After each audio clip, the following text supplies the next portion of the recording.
I think we're about to. How about the time before that? Last time. You were both, I think. Mount Rushmore, Crazy Horse Memorial. So Chris will just, State Park. all right, folks, let's get started, please. So we're all. All right, it's 6:32. Let's call the meeting to order. Kelly, you want to take a roll call, see who's missing? Tom, Here. Sandy, Here. Christine, Here. Lori, here, John, Here. Larry, Here. Dean, Here. Deb, Al. Here. And Christine will be voting in Deb's place tonight. So we just have one item on the agenda tonight. It's the warehouse next to the town barn. So I guess, fellas, you want to come up to the table and give your name for the people out there in internet land and help us out on what changes from last time you were here. Okay, I'm George Broyhouse. I'm the architect working with Bill and John Duthie, who are here. This is Andy Sharaba, who's doing a lot of the civil. And we didn't bring Scott Gibson because the ins and outs of stormwater, John will be more than happy to review, I'm sure. So, I mean, if you pay me the prevailing wage, George. okay, so as we said before, this is the Verizon warehouse building right now. These buildings here all exist. The site goes back to about here, and we're looking at putting another building in that's similar in size to this building or this building here.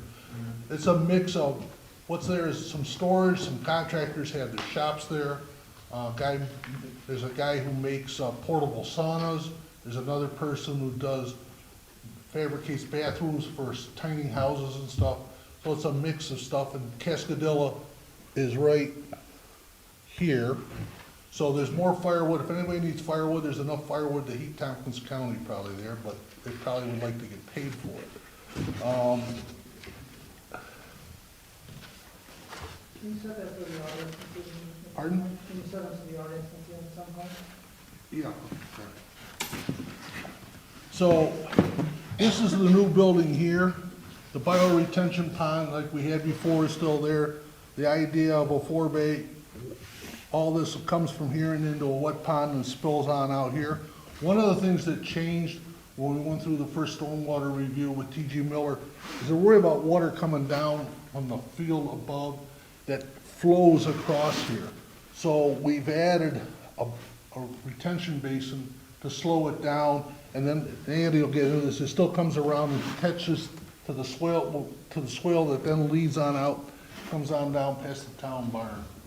So our new stuff that's coming from our pavement and stuff is handled here, and we're trying to slow it down. So that's one change that came about for the stormwater. That's why you got more stormwater drawings, and John got a different report. The building,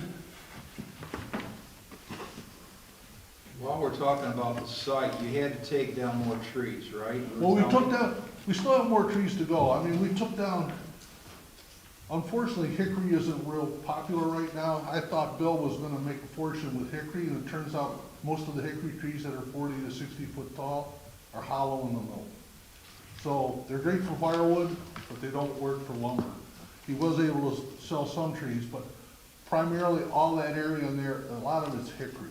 So we've cleaned it. If you go up there right now, you can see where the building is. We've cleaned stuff around. There's a huge pile of mulch and dirt in this area right here. That's all gonna get moved out. But there's some trees that are like right by that mulch. They've gotta be cut yet. And there's potentially a tree back here that with that retention pond we may have to take down. But there's a huge foot tree right up almost on the property line will stay. And then south of the building, we're trying to keep this clump of large trees that we're trying to keep. The thing, I'm trying to maintain 30 foot clear on either side of the building because that helps me from a fire area standpoint. The one thing, there's only one tree I believe that's potentially in the 30 foot right away, and that's a question for Scott. Now that we've got him cleaned up, get the building staked back out, I can see whether or not he will allow it. The question of open space with a single tree or something like that, I still argue is open space, because you got, you know, telephone poles and all that stuff along the road, they're obstacles too for the fire department. Personally, I don't think the fire department would ever go on grass property to the side of the building anyways, but the building code says if I have 30 feet, it allows me a larger fire area. So, the building is envisioned as 3 possible tenants. Bill and John are building this purely on spec. There is no tenant at this point. Dave Huckles identified to him that if we can build it at a certain price, there are always people looking for small incubator kind of spaces where it's fairly reasonable to rent. So right now, what we're looking at is possibly 3 different tenants with a common area in the back that's toilets, a janitor's area, and an electric room for power and hookup for internet. So really, there's really no windows, just a door on the. There's this door, I mean, Bill can put windows in, but we don't know who it is. Okay. So like if you had pure storage, if all you had was pallets and racks, you're not gonna want windows necessarily. Okay. And even if you're, so we haven't shown windows. Most of the buildings out there don't have windows. Okay. We're heating it only, we're looking at using a radiant floor simply because if you're manufacturing or doing some of that stuff, that's the better way to do it than having air moving. People don't have air conditioning currently. The building is well insulated, so that isn't necessarily an issue. You got 14-foot ceilings. The inside would be a combination of liner panel on the ceiling and on the walls. 4 foot, from the floor to 4 foot would be like OSB, so they can put a nail in and hang stuff. And then we'll distribute power around. Each space will have its own power panel and a wall hung radiant boiler that's propane fired.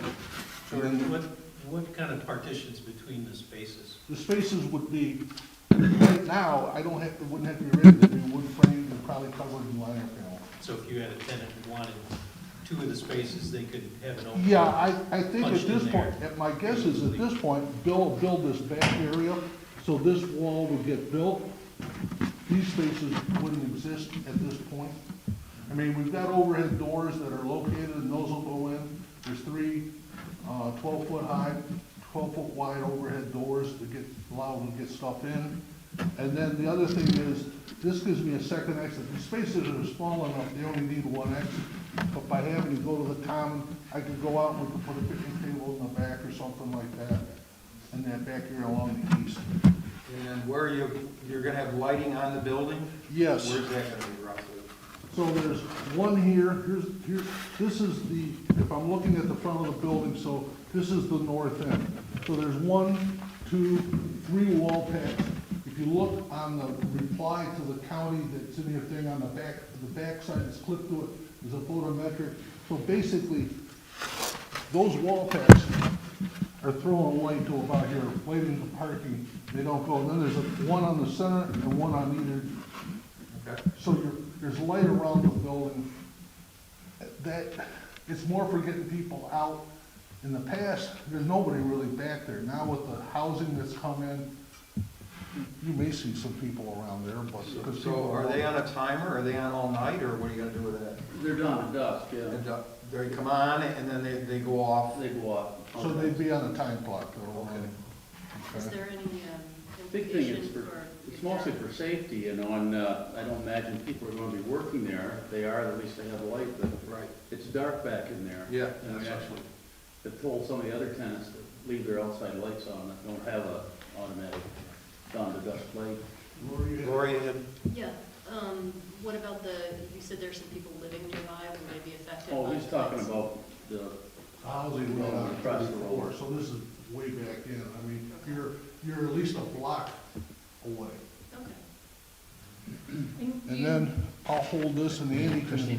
You believe that, so you've got these bays in the front with this bioretention area, you don't see any issues with larger trucks or fire trucks accessing that? No, That they circular- can get in. The deliveries here are mostly panel truck, you know, it's designed for panel trucks. You're not gonna be able to put a tractor trailer is gonna have to offload and somebody's gonna have to get a forklift to bring it into the building. Okay. It's set up for a panel truck or a garbage truck to be able to make those turns. Andy can explain a little because he's got a program, he can drive the trucks around and make sure that we can. Yeah, we tried the semi-trucks and that really wasn't gonna work. So the reason for the loop road, you know, so it's sort of just dead-ending the parking lot, was to be able to have access for the box trucks as well as fire trucks to get in and get close to the building. And then if you wanna explain a little bit what's going on with the site for utilities and grading and. Sure, so this is the grading plan that you have in your packet. The site isn't, you know, really sloped much. It's probably about a 5% slope across the site, so we have to pretty much build up grades. So the building will be up above grade by about 2 feet.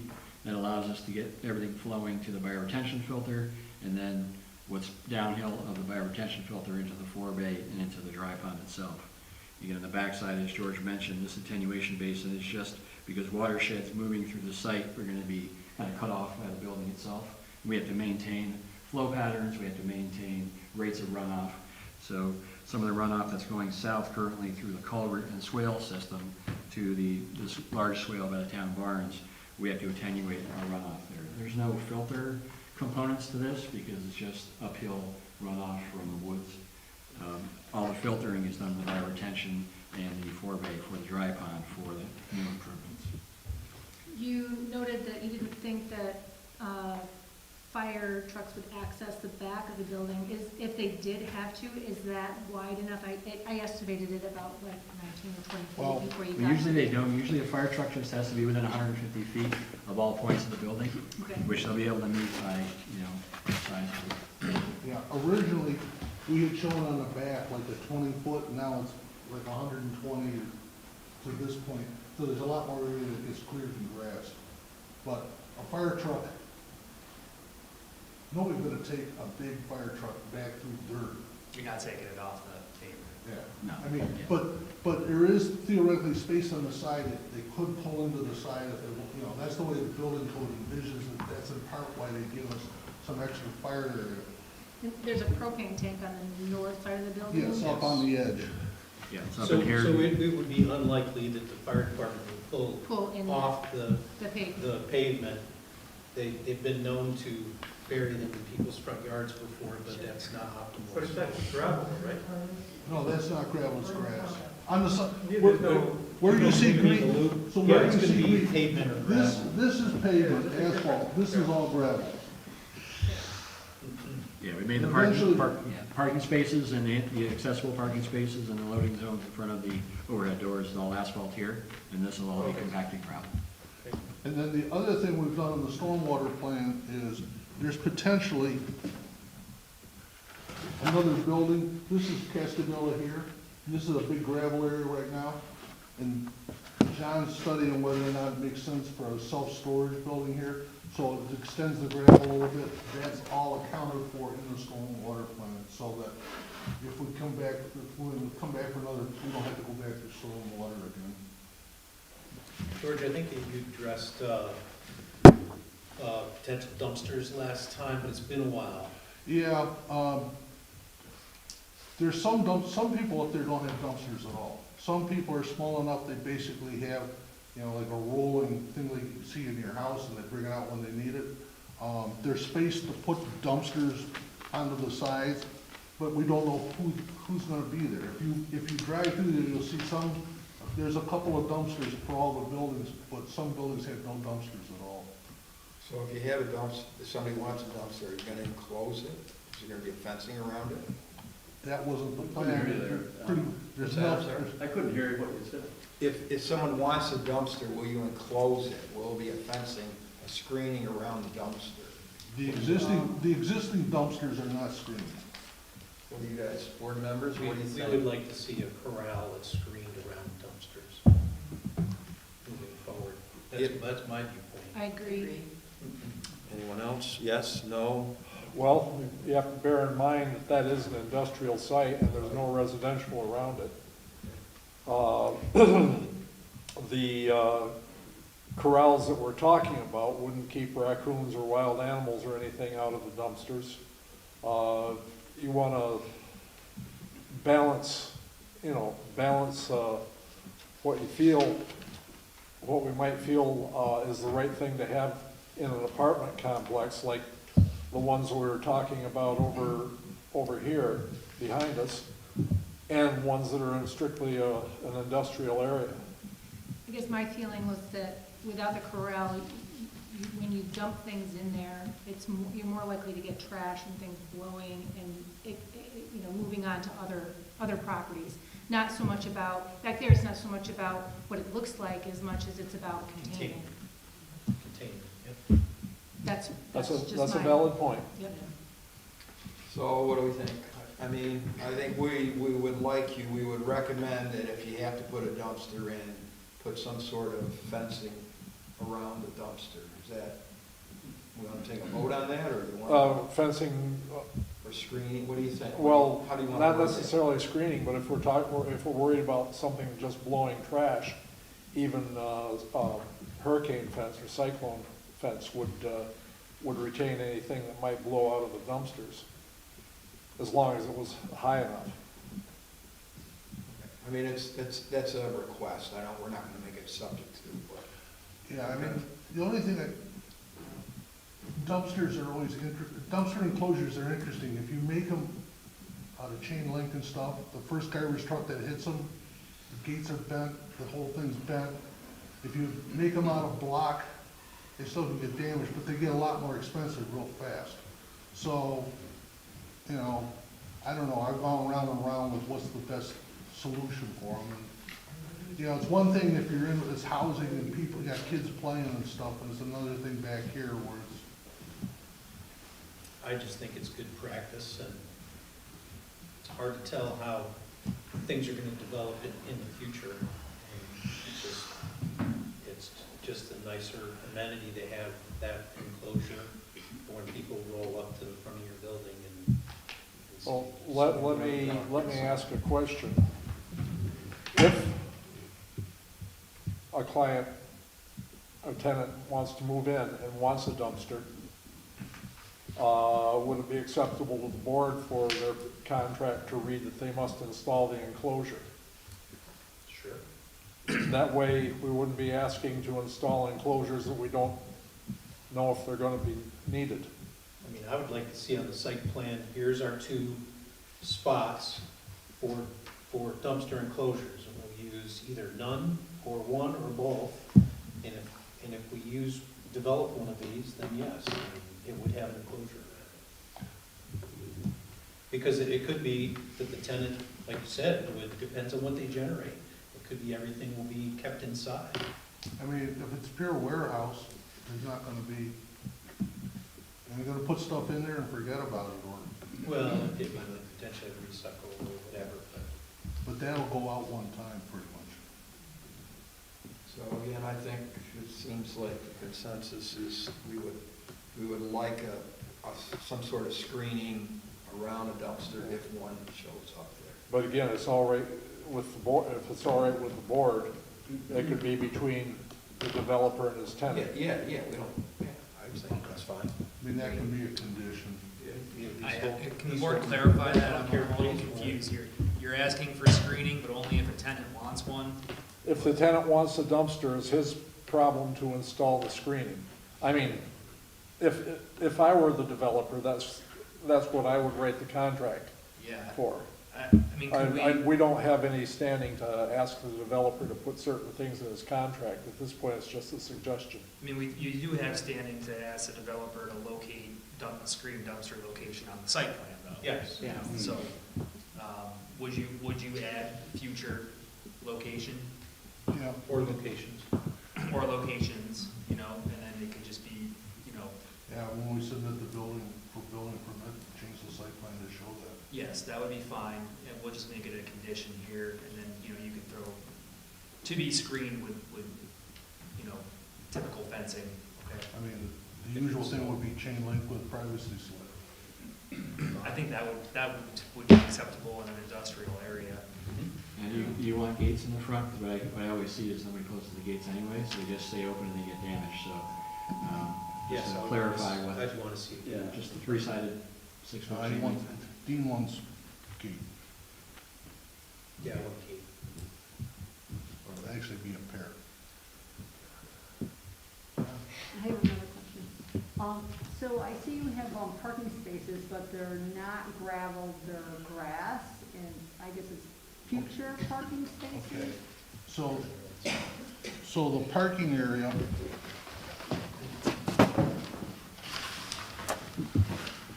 right now, depending on how this gets used, if it's warehouse and some manufacturing, the parking we have across here makes the zoning ordinance. If somebody came in, this potential, say somebody was doing a business that had a lot more employees than what's envisioned, then we've shown where if we need to put additional parking, we can put it. Okay. But you're not, it's gonna be That- grass? Right now, that's not planned to be. Okay. But the stormwater plan accounts for that, so we've already accounted for the worst case scenario. Okay, thank you. Is, said Verizon Drive, and I see Verizon Lane on the plans. Is Verizon Drive a private road or just? Verizon Drive is what comes off of I 34. think the road that goes into the highway department up here, that, I think that's Verizon Drive, or maybe it's the one that goes straight into Verizon. I think both of them are Verizon Drive. Verizon Lane might be, once we get into the property, it goes to the right. It Yeah. heads up towards where the building is. That's, it's just a little confusing, because, yeah, on like the C-101, it just says Verizon Lane. And it's a bunch of numbers, so it's like Verizon Drive was basically straight into the gates that are there that let you into the Verizon warehouse. And then there's a road or driveway that goes on the right. And And that's your property, right? So I'm just thinking from access point of view, or say you're making a delivery to there, you go from an asphalt private driveway past a few buildings, and then it goes to gravel, and then you go to your new building. So I That's just bring kind up as a observation here that, that's the way it is now. There are some spots that are asphalt, there are spots that are gravel. So basically, in front of this building here, you can see kind of, this is the asphalt that's here now, all this is gravel. We're putting asphalt across the front of that in part to accommodate the accessibility for parking, and also just to make it cleaner so you don't have dust coming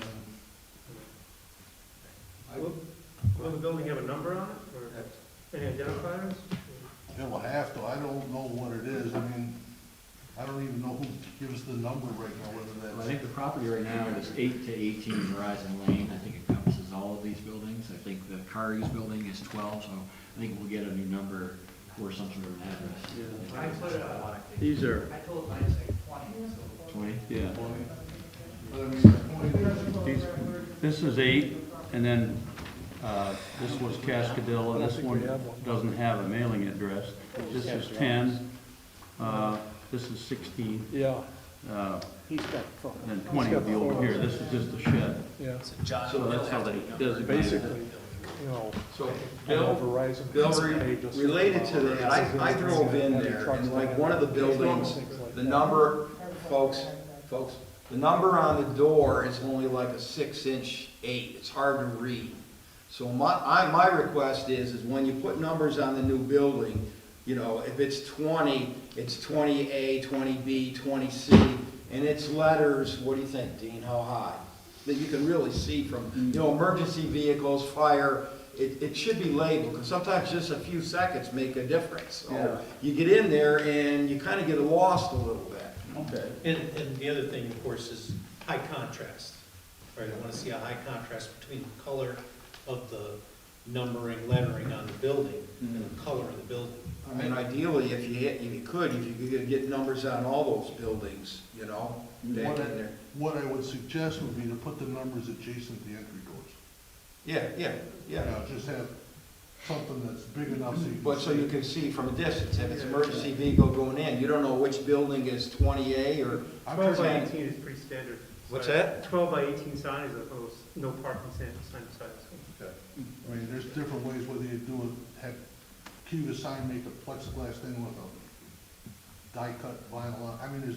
whatever, it's just large enough that you pull in, you can see, you can go which way, that's all. Or the reflective road sign. Yeah, and I was wondering about Right. reflective vinyl. The, I don't think it's, out of the question, and it's not something new. We've been asking out of developers all along, or for the past year or two. Yeah, there's something, like, I live in the town of Ulysses. The town went through and put numbers on every house. Every property has like a snowplow piece of post with a vertical, and the numbers are about 3 inches. And so every house that you go out in Ulysses, you see every address has got a number right out along the road. So for emergency vehicles, they can find it. Right, that's what I'm saying. You pull in there, you might get lost a little bit. So a big number, so as soon as you pull in, you can see that's 8, that's 10, that's 20. That's all I'm just saying. How big do you wanna see those out? Guys, what do you think? 12-inch. At least 12. I don't know, guys, there's You probably, Yeah, as John says, yeah, there's I probably think that's say, I don't know, reasonable. there's 10 or Is that all right? 12 by 18 is a little, probably a little big, but you can see it from the road, and that's the purpose of it. I'm 30 feet away. Okay. Any other questions or comments, board members? All right, so Yeah, just back to your comment about people coming in, being able to, identify the different buildings. And this is something that we talked about with Village Solars, and something that we would encourage, but probably not require, it would be nice as people enter that development to have a map posted that shows the different buildings with the different numbers on them. Kind of like when you go to, I don't know anybody who can paint that. go into Cornell and you pull in and they've got a map. Yeah, well, yeah, Cameras. that's $1 million signage program. But I mean, Dean's got, a directional arrow wouldn't hurt if you pulled in and building 2 is this way and building 8 and 9 is this way. But I don't think we need to require that, it's just a recommendation at this point. Correct? We okay with that? Yeah, I think if you read it carefully, the new site plan review regulation gives us the authority to request that. The numbers on the buildings at the very least. Yeah, okay. All right, so we've got to officially open this up for public comment, so I need a recommendation from one of the board members. Sandy, and a second? Who's a second, I'm sorry. Go ahead, All Christine. right, Gloria, second, all in favor? Aye. Anybody opposed? Okay, so we've got to keep this open for a minute or two. Or is there any other comments out there? Anyone? Okay. So anything else on the development, folks? I had a question. So, the site plan notes that there are some mature trees that have been removed or that will be removed. You talked about turning them into, chips. But, is there any possibility to replant some of those trees or some trees? They're 60-foot tall. They're mature, I mean, Right, but replace them with small trees. yeah, Is there anywhere on the site that could go? I mean, the existing trees, you're gonna move them, you're gonna take them down. Now, Bill, over time, will probably add some stuff back in there, but not up front. The only place we're adding some shrubs in the bio-retention area. It's a combination of viburnum and holly, so dark leaves and lighter leaves. You'll have berries on in the winter. The deer will have something, the cornfields will be chopped down, so. So you're saying in that inner loop, the circle, there will be some landscape plantings put Yes, in if you there? look on the landscape. Oh, I plan, didn't notice you'll that. see Okay. it there. Okay. Last Good. page, yeah. Oh, good, all right. Considering it's an industrial area. I was just wondering if it would be possible to add some smaller trees somewhere. Yeah. I think that's a really good request. Well, the only problem with that is I've hunted that area back through there, and it's flat and not particularly well drained. And it'd have to be trees that could do well with a lot of water in the soil, because that whole woodlot catches water from the ag land east and north of it. That's one of the reasons probably that they're dealing with some hollow or dying hickories. And some of the other fast-growing stuff, like poplar, has a very shallow root system, and then a high wind would blow right over anyway. And some of the, what I'm getting at is it's going to be touchy for them to find plantings that would succeed in that soil. Also, you need the clearance, you were saying, for the building, Yeah, I correct? mean, Yeah. there's some stuff, we're leaving as much of the natural woods as we can. Mhm. Right. I can't put trees in the bio, well, I've Right. been told I can't put trees in the bioretention. Right. There's only shrubs, you can't have trees, that's DEC. Okay. I can't put them along the sides necessarily because I need to maintain some space, or I wanna maintain some space. And I think Bill would like to be able to get in and mow lawn around it, and then the dry, that whole area that's retention, that's the ponds and stuff, we've gotta keep that grass. So, if you go out and look at the site, you'll see that there are a lot of trees still there. They're just not all shown on here. We didn't show all, T.G. Miller in their survey said forest. And there were certain trees we tried to get, because I wanted to know where they were in relationship to the 30-foot. Even within the building, there are probably 20 trees that had cut down in the building footprint. Because there's just tree after tree. I think your photo there shows it well, right? Yeah, you can get it, it's a forest. Yeah, we have probably an 80 to 120 foot buffer east of that attenuation basin where the trees will remain. So there is a nice kind of a buffer on each side. And we move the septic from the south and try to avoid a bunch of larger trees, really trying to save what we can on the site. Okay, yeah, so let's close the public. Any recommendation? So Larry, moved. second. Dean, second. All in favor? Anyone opposed? Okay, so I guess we're set for, any other questions, last chance? All right, so I need a recommendation for negative declaration and approval of the site plan, please. Anyone? Let's see. Folks? Did you want to go through the EAF now? I don't know, do we need to do that? Didn't we do that? You didn't do it this sketch plan. So you want to go over this short form first before we do that? Yeah, let's do that. All right. Last one, so. I don't remember. All right, who would like to volunteer on the short form, please? Volunteer? I think one of the newer board should have an opportunity. Ladies? Christine, go ahead. Part two, if you just read, and we would answer no or moderate. I had a couple of questions on, part one. What's this designated as a sensitive archaeological site? It's checked yes, number 12B. What's the story behind that? Yeah, when you look on the SHPO website, they set these quarter-mile radius circles that might indicate that there's some archaeologically sensitive areas. They're not centered on anything, because they don't want people going to the center of it and finding, anything of importance. So if you fall within that area, which when you do the short environmental assessment form, it puts you into that area there, then it says you may be in an archaeologically sensitive area. We got a letter from SHPO clearing us, a letter of no impact, saying that there's no impact of this project on that area, so that's included in the SWIP, John? Just as a little additional enlightenment, the site that SHPO was probably referring to is the one where the Lansing Market is now, where they had to do a dig and a survey years ago before the market was built. And that's probably why this shows up, because it's within a quarter mile of that location. Did they find anything there? Nothing, not a thing. Okay. Yeah, it's probably hard, this encompasses the entire area around. So, Okay. it's a very, very wide circle, I'm not sure it's a very, very large area. Yeah, I think that was part of it.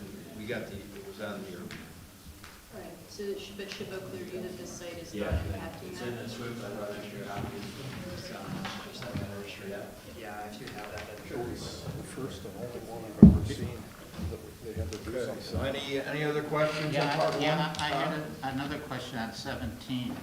Will stormwater discharges flow to adjacent properties? And it's checked yes. Is that taken care of, or? Yeah, through their stormwater. Yeah, stormwater plan. Yeah, so counts that, that's taken care of. Yeah, pretty These much are- everybody's sites do flow to adjacent properties, so it's how you manage it and how you match what's happening. These are the things that the state program just runs through and puts check marks where it thinks it should? The archaeologically sensitive, yes, but adjoining neighbors, no. That's just, if we were going right to a lake, you know, there's no adjoining neighbors or something like that, then that answer would be no, but most sites drain to the roadside ditch, or in this case, we have the Verizon property between us and the roadway. So that's being mitigated by the stormwater plan, in other words. And That's your, why- that's and what your stormwater outfalls in the stormwater plan typically follow the existing stormwater path. Yes.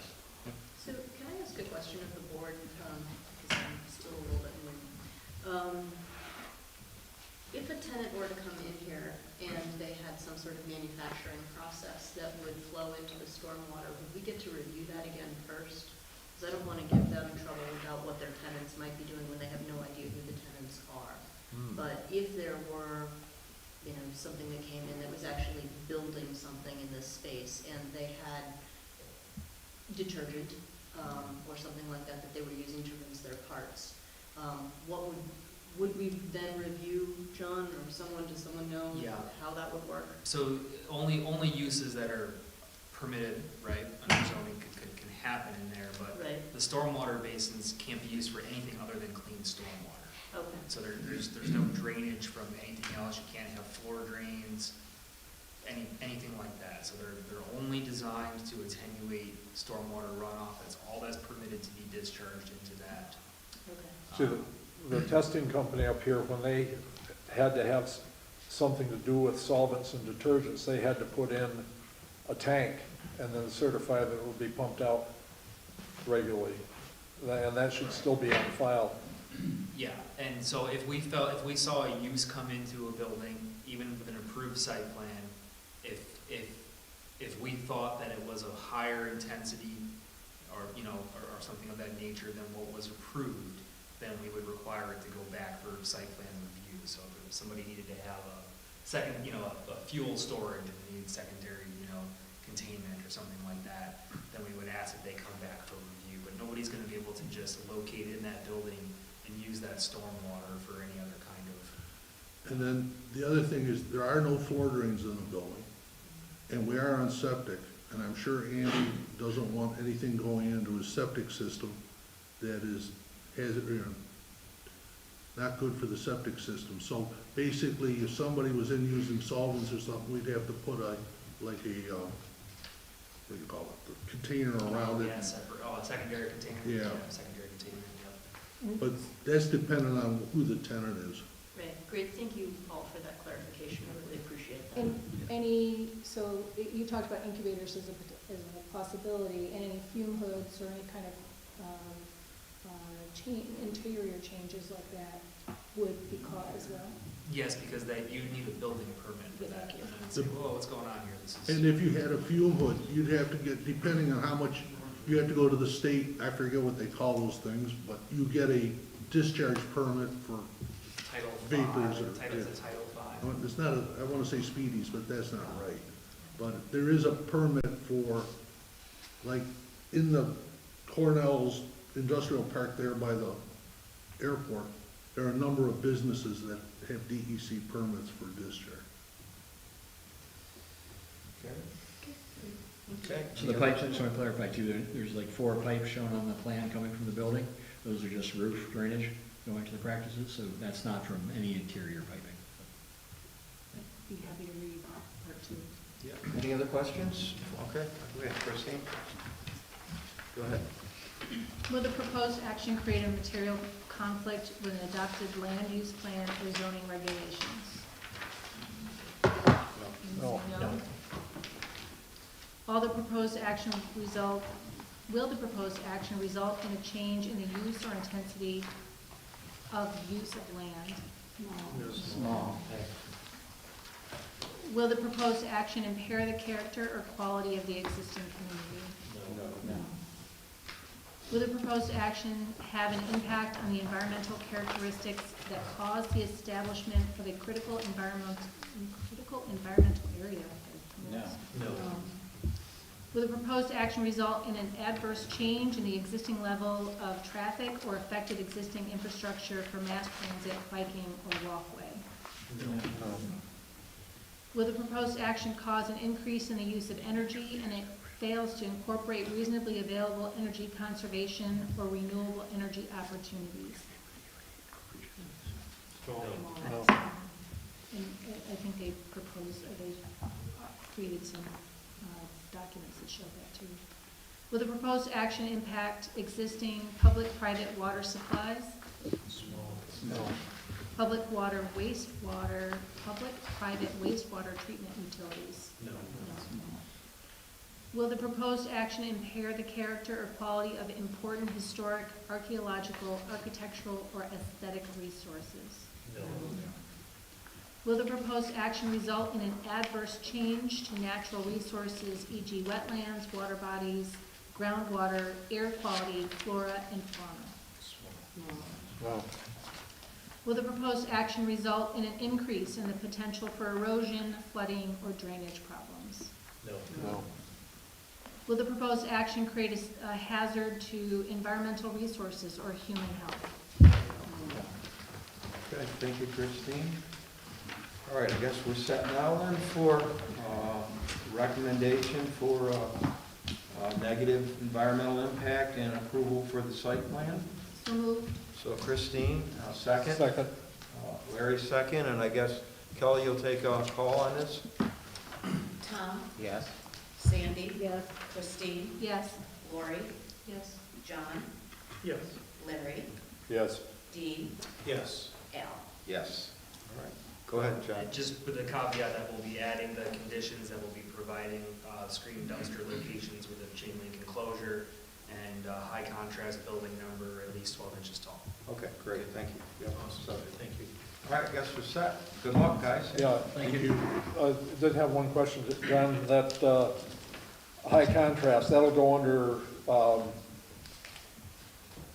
number 3 that's already there about providing proper labeling for the buildings, right? Yep.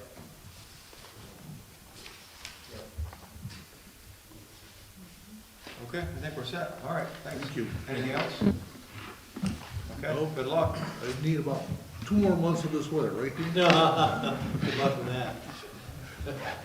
I don't know, I just saw the NOAA thing is different than the Farmer's Almanac, said it's gonna be warmer than normal. That was warmer than normal last winter. Joe, do you have a presentation for us?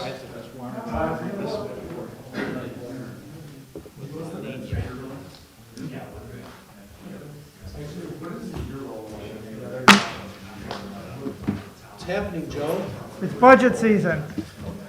That's exciting. We got handed a budget. I've just started looking at it, so I can't really tell you a whole lot about it. We're going to have a meeting on Wednesday to do the first discussion about it, then we'll discuss it at our October meeting, then we're going to have a meeting early November,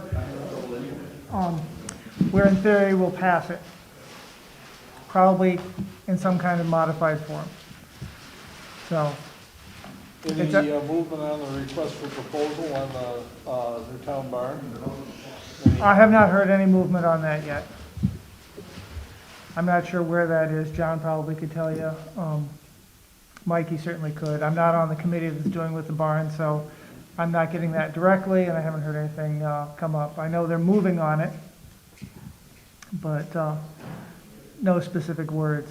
One thing we are talking about, given that we're down a planner, and obviously we haven't moved forward with zoning changes, is bringing in a consultant to do townwide, finishing off the rest of the town zoning changes. And so John's going to be looking up to see what kind of ballpark costs those would be, because it's been 5 years since we did the comprehensive plan.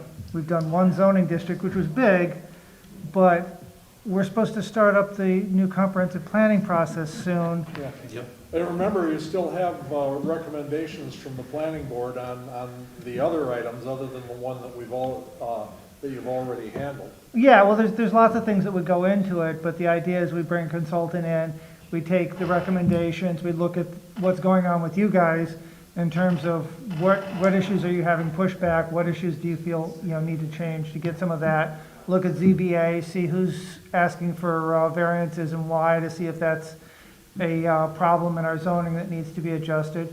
Looking at the comprehensive plan to see what recommendations to move forward, and try to rework the whole zoning, similar to what we did with the ag and RA. So we turn them into that format, we get everything updated, we start bringing in some of the form-based ideas that we were talking about in various areas, and just kind of do the facelift that we're not going to get to in the next 5 years if we don't do it that way. Looking ahead, you guys doing anything about the possible loss of income to the town because of the Cargill divestiture? I haven't heard about loss of income yet on that. What are you referring to? Well, Cargill nationwide, because it's not their main business, is Yep. divesting themselves of all their salt mines. I understand. Including the deep well business in Watkins Glen and the mine here. Yes. And obviously, that could mean a major loss in tax base for the town if they wind up closing the mine rather than just selling it. Well, I have not heard anything about them closing it, and since New York State takes half the salt out of there by contract, I think it's unlikely that it's going to get closed. It's to be hoped, but I could see it being taken over by the state before I see it being closed. the reason for that is listening to some of the national news comments about other states where Cargill is doing the same thing. They're also strongly mentioning the fact that activists are suggesting the closure of all these mines, As they are with this one. as they have been for years. Yeah. Yes. Yeah, but that could, that hits a little closer to home for us than it does for somebody in Indianapolis or someplace like that. Mhm. I understand. I think my concern right now is a hedge fund taking it over and running it poorly because they can extract more money out of it. And that's what worries me the most about this sale. Because that could be a real problem Yep. for our community in numerous ways. Somebody like Hanson coming in and asset stripping, in other words. Yeah, that kind of stuff. That's what I'm really worried about right now. Just keep looking at it. We got a presentation on the mine from Clean talking about the various issues that could happen if there was a mine failure. And, that came up because of the mine sale coming up. But of course, we don't know what's happening with that. I've heard there's been offers put in. I don't know from who. I don't know how much. I don't know what Cargill's thinking on them at all. And I don't know anybody who does. Do you know when that presentation will be? We had our presentation at the last meeting. If you go on YouTube, you can watch it.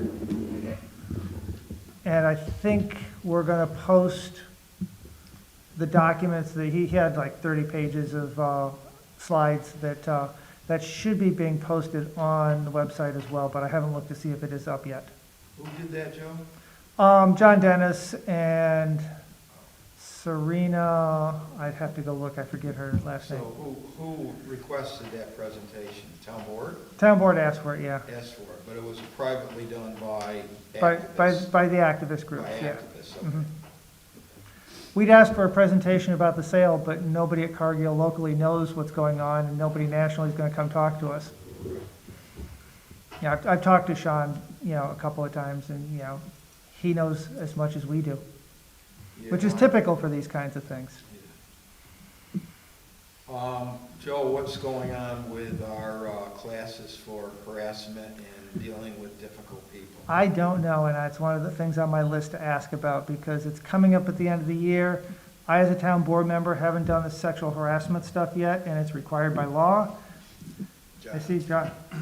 I reached out to Mark Shackner about dealing with difficult people, and he's willing to do, or that firm is willing to do another training. So I know you've seen them before, so we're gonna try to dig into. set up a day and time Yeah. to do that in It the may board? It may even be good if we can do it next month, because it's been, like you said, a little bit slow here, so we may be able to just Yeah, have our the regular- sooner the better. Let's get it over with and Yeah. done with. And My then I recommendation. reached out to Mary Ellen to ask if there's any time scheduled yet, but it's budget season, so the bookkeeper's office is crammed right now. I know, we were supposed to do this at the beginning of the year, but they were trying to catch up with, I knew you were gonna ask, Al, so I tried to have some answers this time. What's the service that we subscribe to? Is Perma.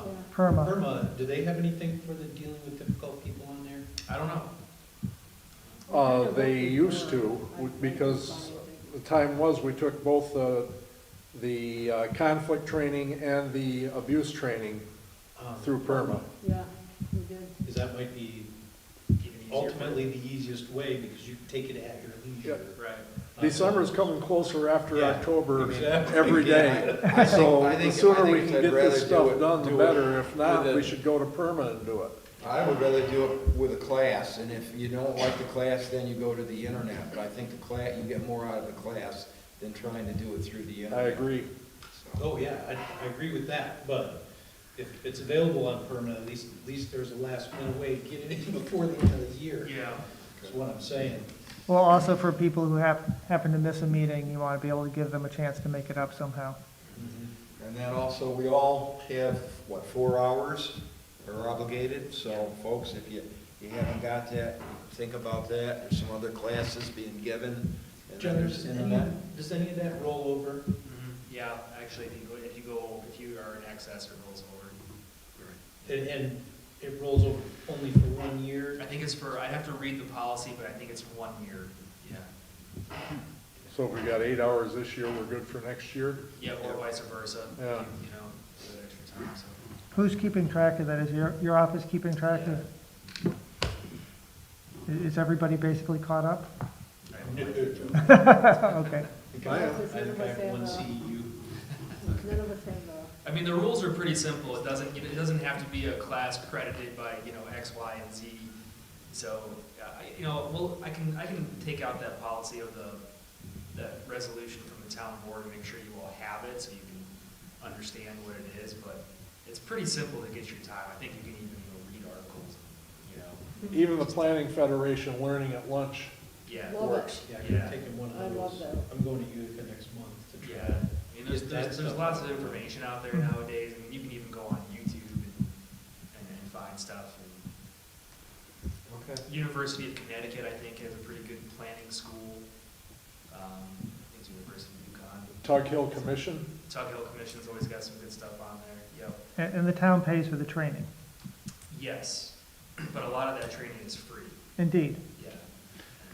When you're looking at the budget this year, really consider those training breakdowns. It's not exactly clear how much the town pays towards that. Mhm. Right, do they pay your mileage, do they pay your overnight, do they pay Right. your Well, food? The budget's tight these days, so don't spend frivolously, but I see a wide range of people who need different kinds of trainings, and you should be getting the training that will help you do this job the best, not the cheapest one you can get.